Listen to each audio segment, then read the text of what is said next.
Okay, here we go. Stand by. 3, 2, 1. The thinking atheist. It's not a person. It's a symbol. An idea. The population of atheists in this country is going through the roof. Rejecting faith. Pursuing knowledge. Challenging the sacred. If I tell the truth, it's because I tell the truth. Not because I put my hand on a book and made a wish. And working together for a more rational world. Take the risk of thinking for yourself. Much more happiness, truth, beauty, and wisdom will come to you that way. Assume nothing. Question everything. And start thinking. This is the Thinking Atheist Podcast. Hosted by Seth Andrews.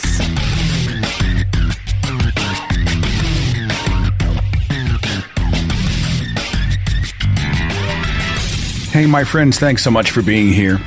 I have a very special conversation lined up for you today with a very special guest. His name is Dave Warnock. Dave likes to say that he is dying out loud. And this statement is literally true.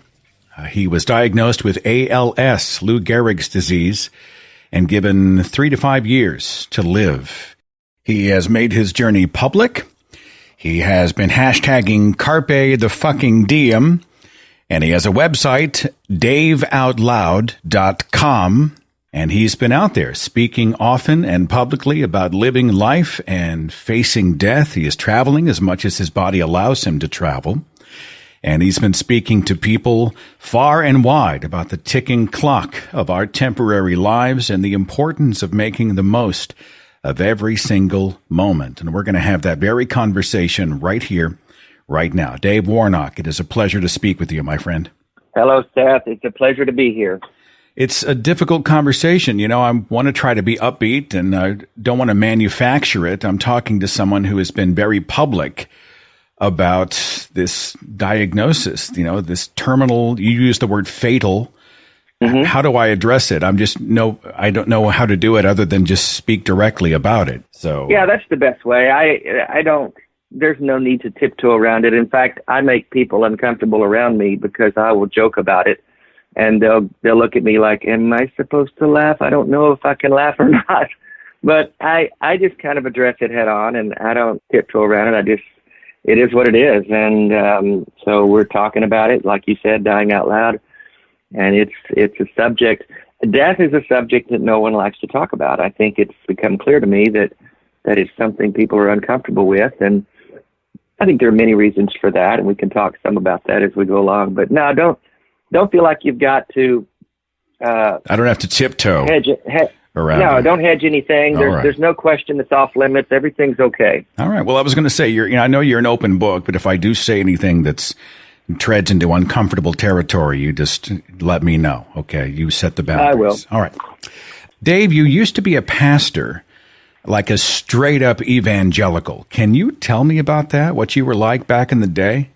Early on, I was what we would have known back in the day as a Jesus freak. I got saved during the, that terminology, got saved. I don't know. Most of your listeners probably understand what that means, but that's Christianese for gave my life to God, converted, whatever, at the age of 18, back in the 70s, mid-70s. And so I was a street preacher, coffee house runner, doing all the things that I thought God wanted me to do because his return was imminent, and I was about the kingdom business and doing everything I could to win the lost because everything was urgent back then. We taught and believed that Jesus was coming any year now, and of course it's been about 40 years since then, and as far as I know he hasn't come back. I may have missed it, but I don't know. But that was me. And then all through the years, oftentimes I was on staff at churches as an associate pastor or a worship leader, youth leader, all the different roles that one might fill in a congregation. I did them at some point or other. Other times I would have my own business and do other things to make a living. But it was a kind of a hodgepodge career. It wasn't a straight arc of went to seminary and got a pastoral. It was more like along the lines of you're called by God and you don't need a seminary degree or any kind of anything like that. You're just called by God and equipped by the Holy Spirit to do His work. That was kind of our understanding of things like that. So were you more Pentecostal or were you more of a conservative? It was Pentecostal. It was charismatic. The term charismatic had to do with people who were baptized with the Holy Spirit and spoke in tongues. So that was my identity. I was charismatic evangelical, believed the Bible was the inerrant Word of God, inspired, inerrant truth, with no contradictions, and the Word of God. If God said it, I believe it. That settles it. That sort of idea.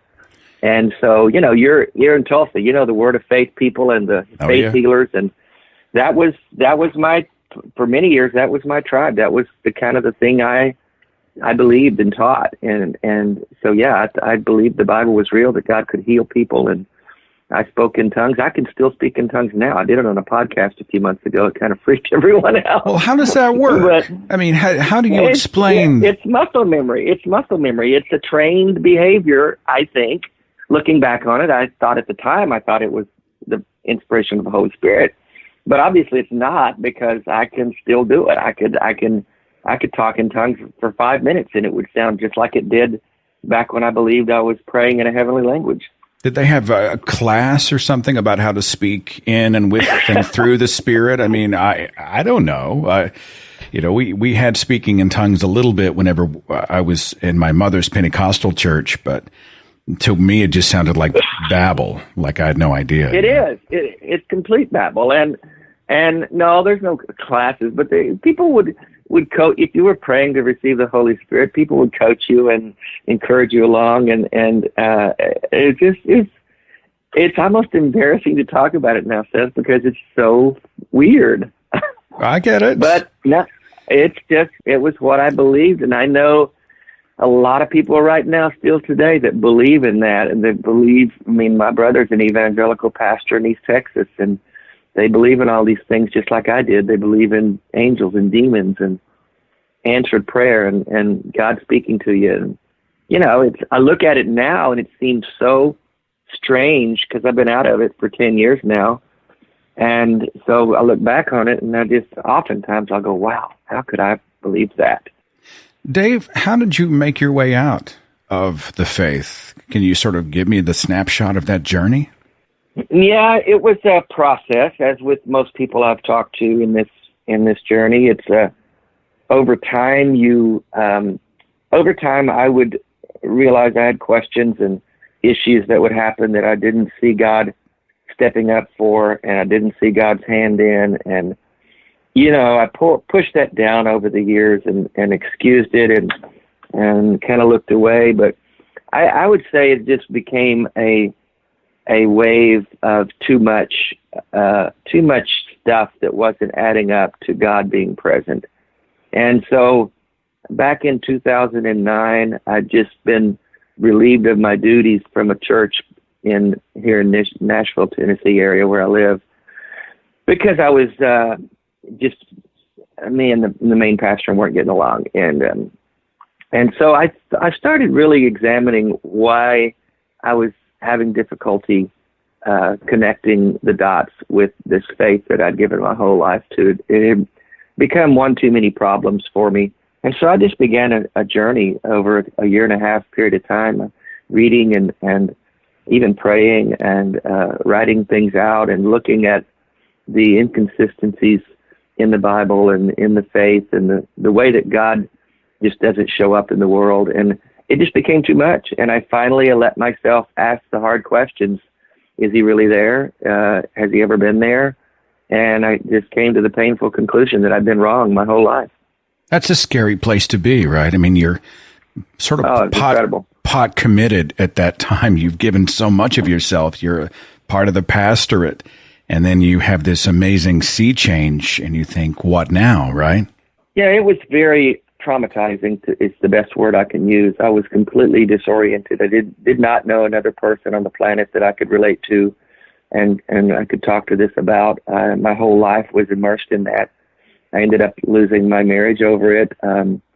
2 of my 3 adult children, my 2 daughters, dissociated from me because they couldn't endorse my atheism. So it cost me a lot to basically be honest with myself. And And that's really what I was doing. I came to the place of I had to be honest with the thoughts and ideas I was having and the questions I was having, and the only alternative was to ignore them and to not be honest. And I couldn't do that. And even though it cost me a lot, it was the only choice I had. Can we talk a little bit about the symptoms? You began to notice, obviously, something that caused you to go and seek medical attention. Can you walk us through those days? Yeah. As with anyone else I've seen or met with ALS, it starts very gradually with things you wonder, what is this? Why is this not working? Mine started, ALS is a very mysterious, unpredictable disease, and it starts with different people in different places. And mine started in my fingers. And I noticed, I worked in the insurance business before I retired, and I noticed that I was having trouble forming certain words and letters on the forms I filled out. And that became harder and harder to do over a period of several months. And I wrote it off as carpal tunnel or something, maybe I'm just getting old and weak and need to work out more and things like that. But my fingers having trouble buttoning buttons and opening packages, and then several key moments like trying to bowl and not being able to grip a bowling ball, trying to hit a golf club, which I'd done my whole life, and realizing I could not grip a golf club and swing it. And that's when I knew something was seriously wrong. And so I waited till the first of the year so that I would blow through my insurance deductibles, without having to span 2 years. And so I started going to the doctors in January of this year. Went to a primary care, then referred to a neurologist and another neurologist, and a series of tests. And then the final test was what they call an EMG, which measures the relationship between your nerves and muscles. How are your nerves communicating with your muscles to tell them what to do? And mine were not communicating. There was a mutiny going on. And that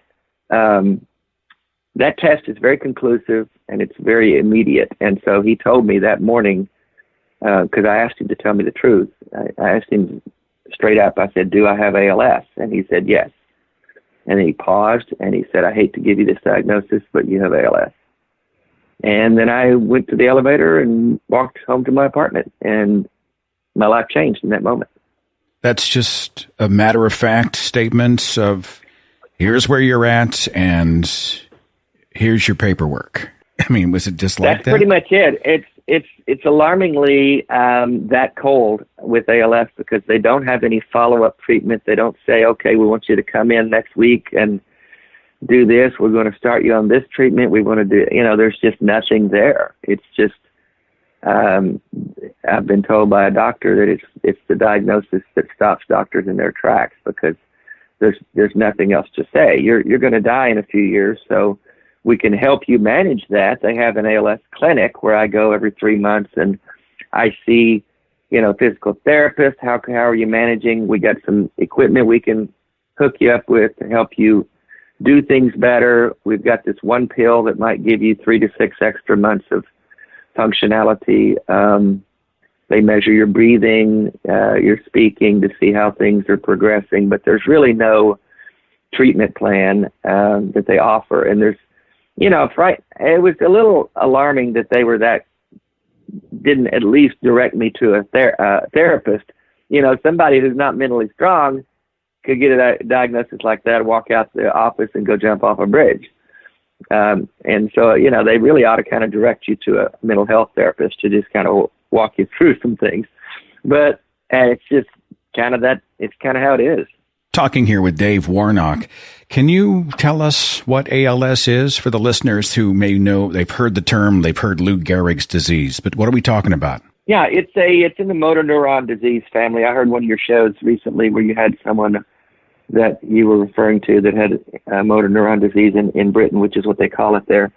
But it's a disintegration of your muscles. It's a fatal disease, carries with it typically a 3 to 5 year lifespan from diagnosis, no cure, no treatment, and your muscles gradually quit working in various extremities. Mine, like I said, started in my hands, and then it's gotten to my arms where things are getting hard to pick up. That's where it makes travel difficult. I pretty much need to have someone travel with me just to handle luggage and getting in and out of cars and off on buses and things like that.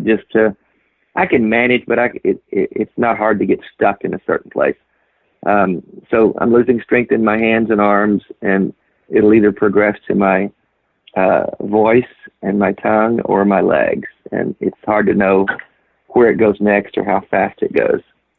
Did it hit you in stages? I mean, I don't want to be cliche about this, but I mean, did you go through confusion, denial, anger, depression, acceptance, that kind of thing? Well, I didn't really, Seth, and I don't know. I look back on it, and I've had a lot of people ask me about it and how I'm handling it and those kind of things, because for whatever reason, we're all wired differently, and I don't want to say anything that sets me apart as some kind of a Superman with this thing, because I certainly have had some dark days and have them still. But for the most part, I came home from the hospital, started making phone calls and texting people and telling them what I had, because people close to me knew that I was getting tested. And so I went through the progression of notifying people. Then I made some pretty quick and drastic decisions. I retired from working. I moved out of my apartment in with friends. I started selling things and trimming the sales and lightening my load and making plans to travel as much as I could. And I really just kind of embraced it and said, okay, this is what we have, and let's make the most of it. And that's kind of what I've been doing, and that's how the Dying Out Loud project, or whatever you want to call it, has happened, is that I've just started talking about these things and booking speaking engagements and podcasts like this and YouTube shows and writing things, and we're working on a documentary, and it's just this runaway freight train that has happened. And I think it's just because I decided just to speak bluntly about it and to face it head on and talk about important matters like life and death and faith and non-faith and all those things. I'm not sure how else to ask it, so I'll just ask it. Your daughters know that you are terminally ill, and yet they have withdrawn contact even now? Yes, that's a hard one. Honestly, they live in other parts of the country. I have a son, and he's fine with me. We're in touch. I'll see him in a couple of weeks. He lives in Manhattan, New York City. They're in touch, but they're not re-engaging in relationship. We've had broken relationships since my atheism, and there has been sporadic contact over the years, but nothing close to a relationship. And even after the diagnosis, they were not able to bridge that gap and re-engage with me, even though I've asked them to. And it's a hard thing to swallow, and has been for many years. I don't want to judge them in it, because I know that they think they're doing the best they can, or maybe they are doing the best they can. And people have to deal with things in different ways. I know that they firmly believe that God leads them. They're very fervent in their faith, just as I raised them to be. And they really believe, I think, that if they were to embrace me, even with a fatal illness, as an atheist, then they're basically endorsing my sin. And their position is I need to return to God and repent and be restored to God. So there's a chasm there that I find myself unable to bridging any kind of that gap.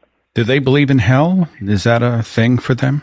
I mean, Dad's an atheist. Well, yeah, that's an interesting question. I think if you that's an interesting concept, because we're actually planning to deal with that issue on the documentary and ask some hard questions of family members if they'll agree to be interviewed. But yeah, as far as I know, the theology that they've embraced their whole life would include a place of eternal torment for people who do not receive Jesus as their Savior. And so with me, they may try to dodge it by saying, well, Dad once believed, and so he gets an exception, or once saved, always saved, or I really don't know what they would do with me personally. And I think that's one of the reasons a lot of my Christian family and friends just kind of stay away because they really don't know what to do with this. Difficult to process. You find yourself rationalizing, moving the goalposts, trying to cope in some way.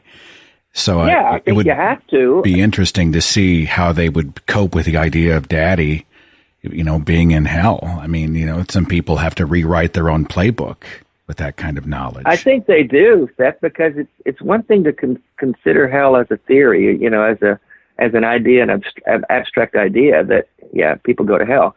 But when you look someone in the face and they ask you point blank, I'm an atheist, I don't believe in Jesus. In your view, atheists go to hell when they die. So looking at me as your dad or as your brother or as your son, where do you believe I'm going to go in a few years when I draw my last breath? And it'd be interesting to see how you toe tap around that. Or they may just look at me and say, yeah, you're going to hell. I don't know. Dave, do you ever get scared? I mean, do you fear death? I don't, Seth. I've been asked that a lot, and I don't want to sound trite in my answer, or I don't want to put forth any false bravado, but I don't fear it. I now when the day comes when I'm taking those steps, I may have a few shaky moments. I really don't fear death in itself. What I'm most afraid of is not living, and that does sound like a cliche from a movie, but it's really how I feel because I love life so much, and I'm so much about grabbing the moments and carpeing the fucking diem and living your best moments and going for it. And I just don't want to miss any of that. So I don't want to leave the party early is kind of how I put it. And as far as death, my understanding of it is that I won't know anything on the other side of the curtain, so there won't be anything there to miss. There won't be any awareness that I'm not alive. There's no awareness that I'm missing out on anything. So it's just turning out the lights, and that doesn't really scare me because it doesn't seem that daunting when you look at it from that standpoint. You are a proponent of death with dignity. Do you have a plan for that day? When you don't see a quality of life, have you taken proactive measures, or do you plan to?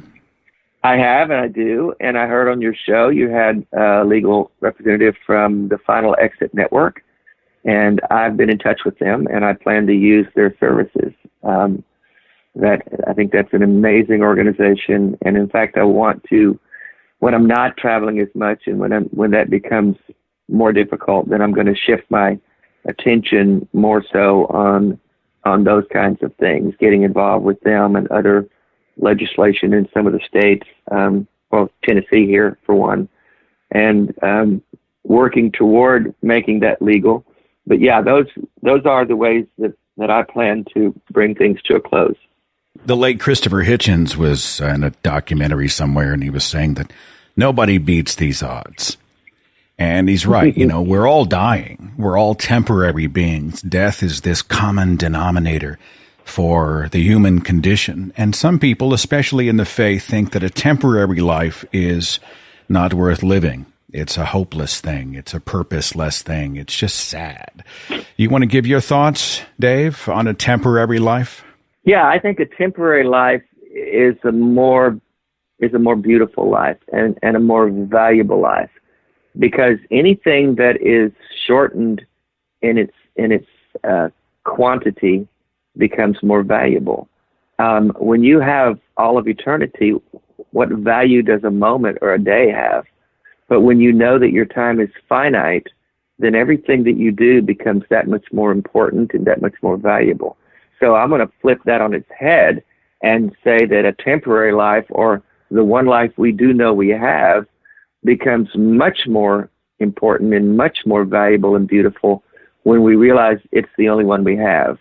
And the idea of an eternal life, I think, cheapens this life. And that's what I refer to it as a fetish for the afterlife that Christians have, wherein by default, they're going to minimize the life that we're living now, and it's not going to be as important or as valuable as it is to those of us who've accepted that this is the one we have. And it should be enough. I also say, why in the hell do you need more than this? Why is this life not enough? It's pretty beautiful if you look at it. I see that we have some callers on the switchboard. I'll take a real short break. When I come back, we'll turn things over to our listeners and see what they have in the way of comments and questions for Dave Warnock as he continues his campaign, for lack of a better word, Dying Out Loud. Stay with us.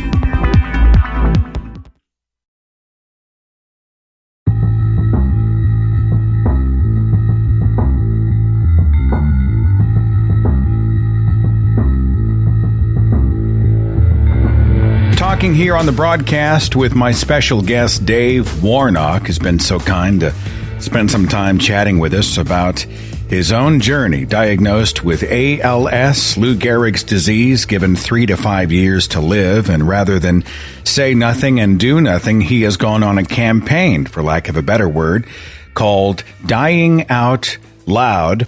His website is daveoutloud.com. And he and I have been chatting for the last 20 or so minutes. Let's go to the switchboard and see what our listeners have to say. Area code 702. You are on the Thinking Atheist podcast with guest Dave Warnock. Who's this? My name is Deshaun. Deshaun, you have a comment or question for us today? Yeah. Basically, like, he said he had like some sort of disease, right? Or like I just joined, so I wasn't like, I didn't really hear everything. Yes, or, he has a terminal illness and has been given 3 to 5 years. Okay. So basically what I want to put out there is that our bodies are basically walking energy temples. Any disease or any infection is basically, it goes through the spiritual first, then manifests into the physical. So basically, you can use, there's angelic angel codes that basically heal. You know what I'm saying? Like the I appreciate body. your call, but I think this is probably not the platform you want, my friend. We don't hold to spirits or the supernatural. In fact, the whole point of the discussion is that we are living life today based in the here and now, feet planted on terra firma, without magical thinking. So we reject all of that. Okay, it's not like that's what I want the call about, because your mind is powerful. Anything that you think is healing. So if you want to heal yourself, all you have to do is think about it, and that's how you heal yourself. If you think negative, then the universe will attract negative. Like, I'm not talking about God. Like, God is just a label that people put. You can Hold on. You can think. Oh, hang on. Hold on. Hold on. Yeah. Okay. I mean, I don't know, Dave, you want to jump in, or are we just kind of done? Hey, look, listen, we're all men here. We're all just talking, so. All right, I mean, if that's true, then nobody's ever going to die, right? You just think think yourself better, think yourself well, and nobody dies. So I don't see that happening. There's still physical death. You can't, you're not going to escape physical death, but at least to maintain the wellness of this physical body, you can still, have good intentions and well-being to heal yourself. Do you realize? I believe you have good intentions, but I consider what you're saying to be utter nonsense. Do you realize what you just said to my guest? You essentially, I think, just said that his illness is his fault, right? Because he's not thinking in the positive enough. Not necessarily. I mean, if he's able to think, what you said. If he's thinking in the positive, then he could heal himself, correct? Correct, yes. With the angelic light codes, you can get Reiki. There's a lot of different types of Reiki. That's you can receive. Might as well toss Reiki in there now that we're chatting. All right, well, hang on. I just want to, before I move on to my next caller, hang on just a second. So by Dave and Dave, you're welcome to jump in here. Forgive me. The host in me is coming in. You go ahead, because I might say some unkind things. Right. You go ahead. All right. So if Dave is not then channeling this positive energy, then it is his own responsibility. His health is his own fault. His ill health, his terminal diagnosis is really his fault. Well, since you guys quote unquote say you're atheist, you already cut yourself off from any possibility of healing yourself. So you already cut yourself off from a limited source of power at that point. So. I see. Would that mean it's just the way you see things? Are you saying that Christians never get ALS or die of terminal illnesses? Well, that's different. any religion basically is structured spirituality. So in that fact of form, Christianity is like, it's not really taught. It's not really taught properly. You get what I'm saying?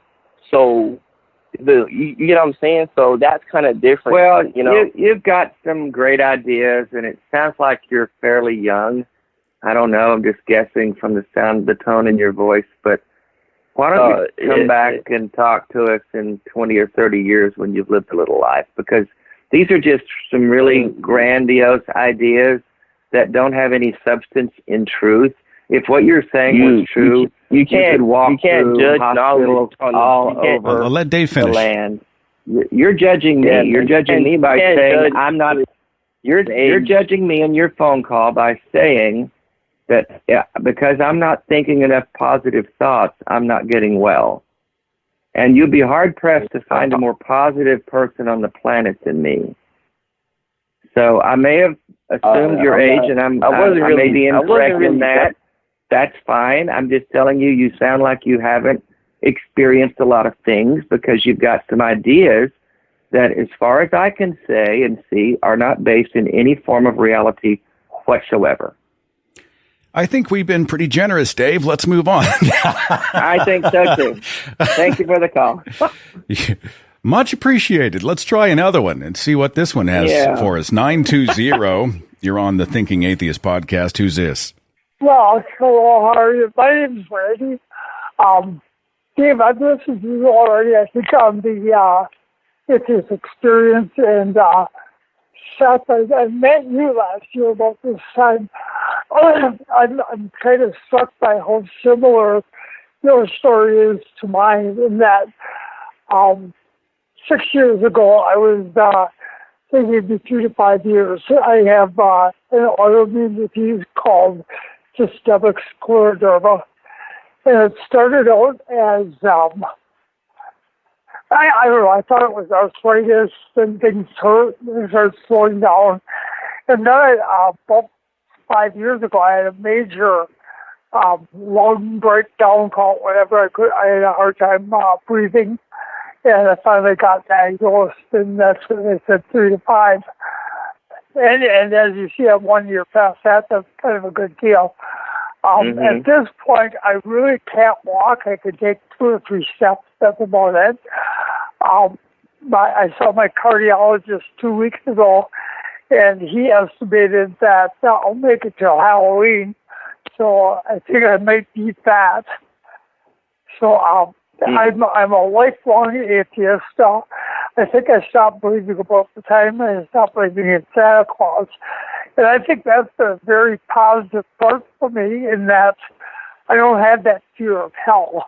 All my friends and family, whether they're religious or not, have accepted that I'm an atheist. That's what it is. So I don't get that I'll pray for you kind of stuff very much. So, Dave, do you have any thoughts? I really, I want to respond to that. I really resonate with that, and I really appreciate your spirit.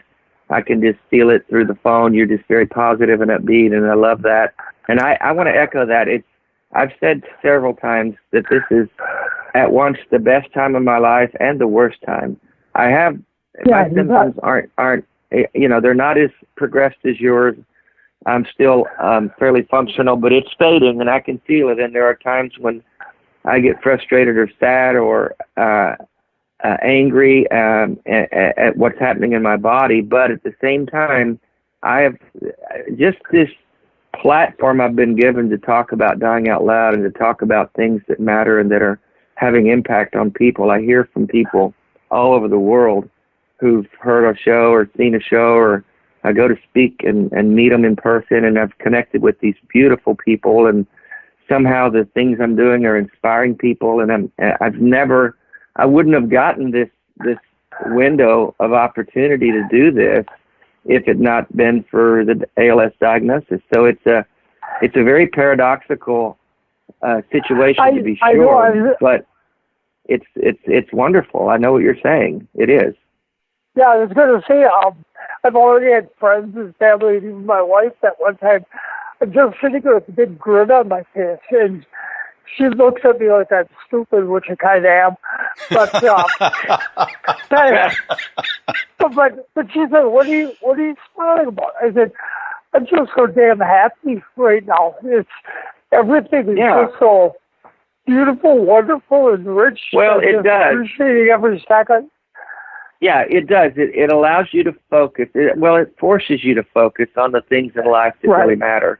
And you peel away the things that don't. And that's really the core of my Dying Out Loud message that I'm talking about, because it's really about living out loud and grabbing the moments and what would Dave do, and those kind of things that have kind of taken off.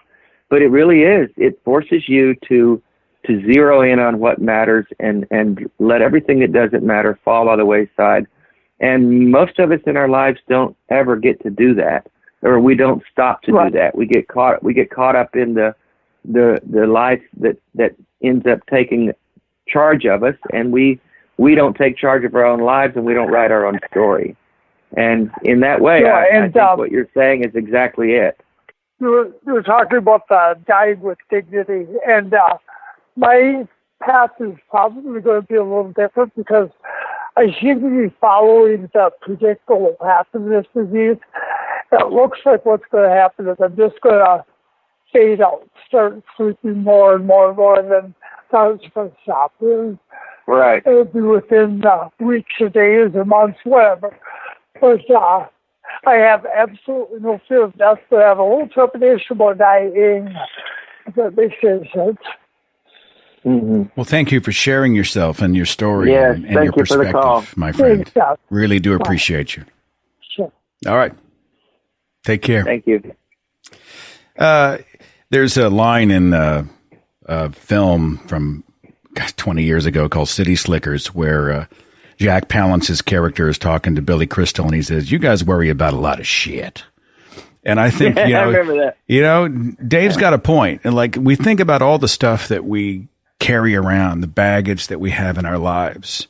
And then you receive a diagnosis like this, and man, that'll flat out center you. Did you find that was the case for you? Yeah, that's it. And it really caused me to bear down on what matters and let go of what doesn't. And it started resonating with the people around me. And it's kind of funny. I mentioned that what would Dave do thing. We have a local group here of ex-Christian atheists who we meet once a month or so, have a meetup, and just kind of gather and talk about what's going on in life, that sort of thing. And the meeting that we had right after my diagnosis was charged with emotion and a lot of people crying and just sharing their reactions to getting the news. And it was a lot of tears and a really heavy, heavy meeting. And one of the ladies was talking about a difficult day she'd had that week and was frustrated and anxiety, whatever, and she just caught herself and paused and said, Dave would not be upset about this. Dave, he's got such big things in front of him, and why am I letting this little thing get to me? And someone across the room said, yeah, what would Dave do? And the next thing I know, they're saying WWDD. And so she's an artist, and so she started making these WWDD bracelets and offering them on our Facebook page, now our website, for people just to get and wear as a reminder to focus on what matters, to grab the moments in life. And one of the most incredible things to me is to wake up in the morning and see a message from somewhere in the world. I saw a message a few weeks ago from a person in Paris, France, with a picture of a WWDD bracelet on, and a cat, and just send me a message, say, "Hey Dave, thinking of you, grabbing the moments." Who gets the chance to do that, man? It's overwhelming and it's gratifying, and it just means so much that stuff I'm talking about and the way that I'm facing this is somehow helping people navigate difficult things, and not just everyday stuff. I mean, some difficult stuff. I've heard from terminal ill people and war veterans and people with severe depression, and just the messages I've gotten over the last few months have blown me away and filled me with such gratitude. Like he was saying, the gratitude for getting to do something different that wouldn't have come along, or getting to live life in a different way that we wouldn't have gotten the chance to live. And it's weird because it doesn't make sense on the surface, but at a deeper level it does. Roberta in the chat said, I wish it didn't take death for people to be nice.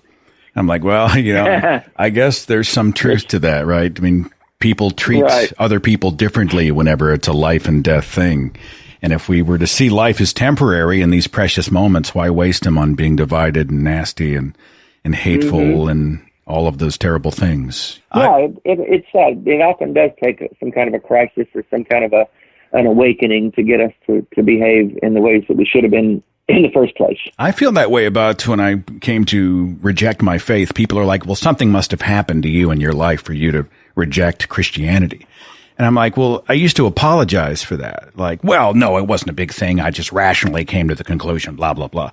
But the truth is sometimes it does take a cage rattling moment in your life where you stop and just take stock and do the long addition all over again and, start from square one and see where the path goes. Sometimes it does take that kind of thing for you to reassess, right?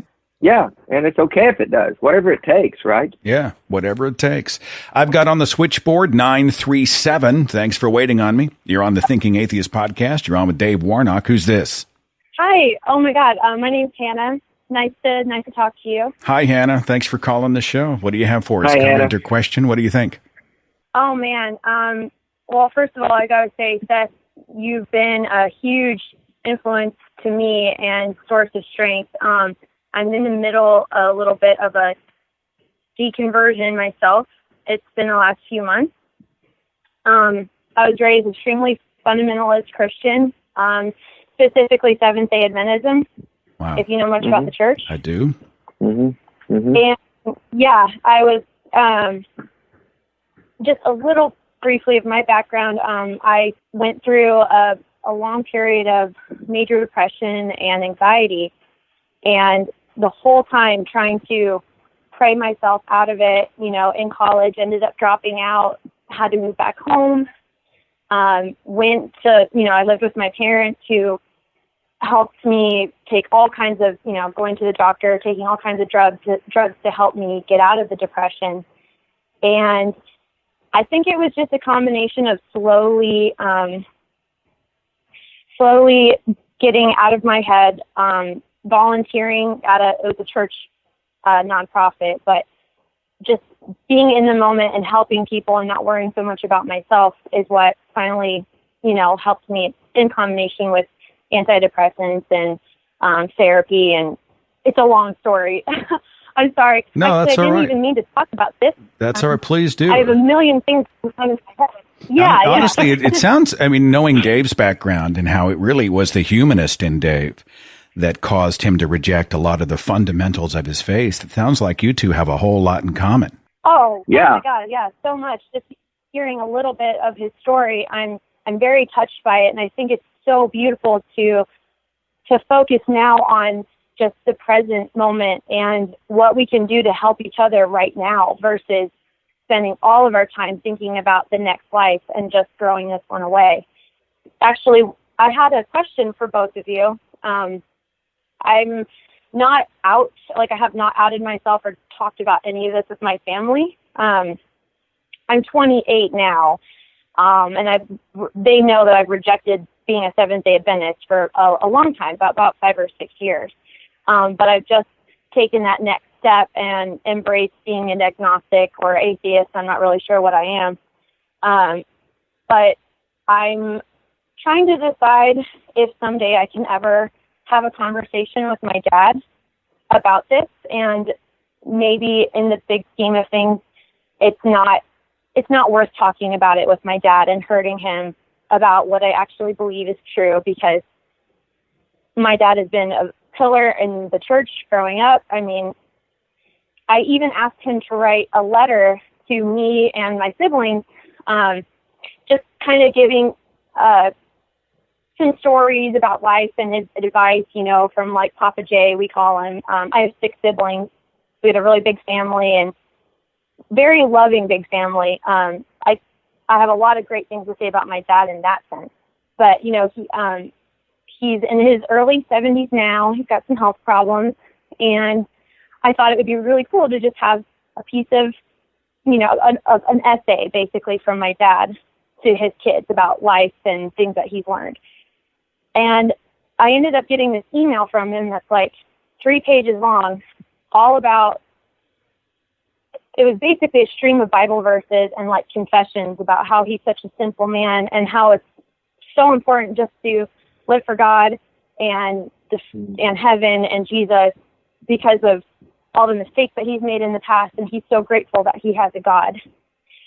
And I think that was and this happened a few months ago, and I think that was one of the final turning points for me to just say, this is ridiculous, this letter that my dad has given us in terms of like, oh, remember me this way. And it had no trace of personality of my dad, and it absolutely breaks my heart. Yeah, that is heartbreaking. It just shows how religion dehumanizes us, and it causes him to be absent from himself, and I find that tragic. In terms of, first of all, I'm glad you're doing well. It sounds like you're processing things really well. As far as telling your family and friends, that's a very personal decision, and it's different for everyone. The only thing I would say is just as much as you can be authentic and honest with yourself, be an authentic person.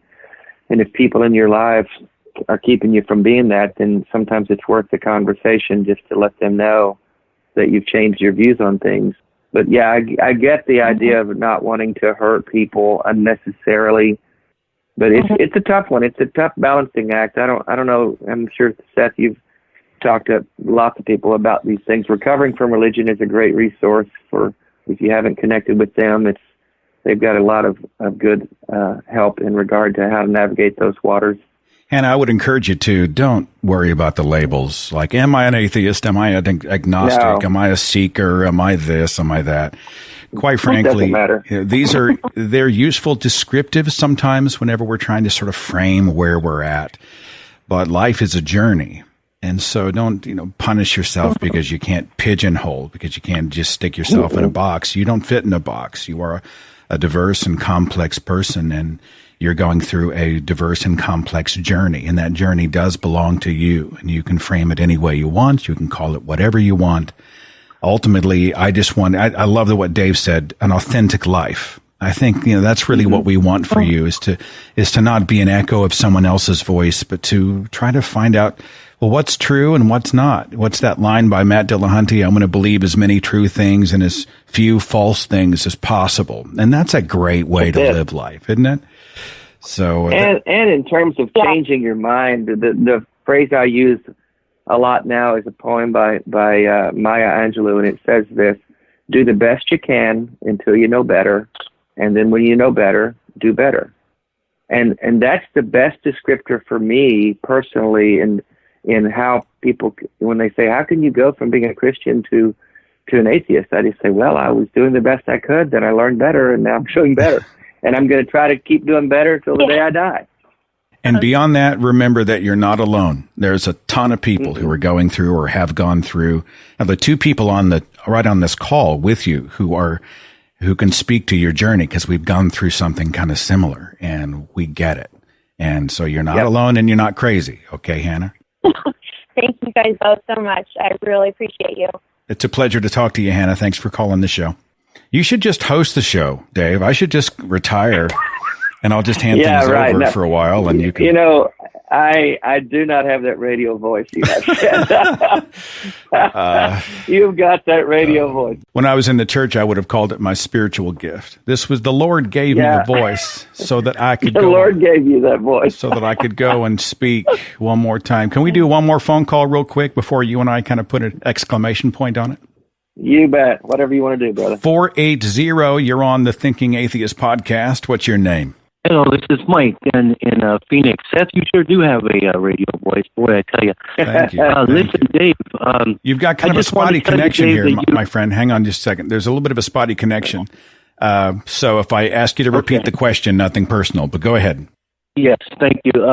Dave, listen, I just want to tell you, you are an inspiration to me, let me tell you. And the reason I say that is because as an atheist, I'm constantly asking myself, secretly asking myself, what happens when I die?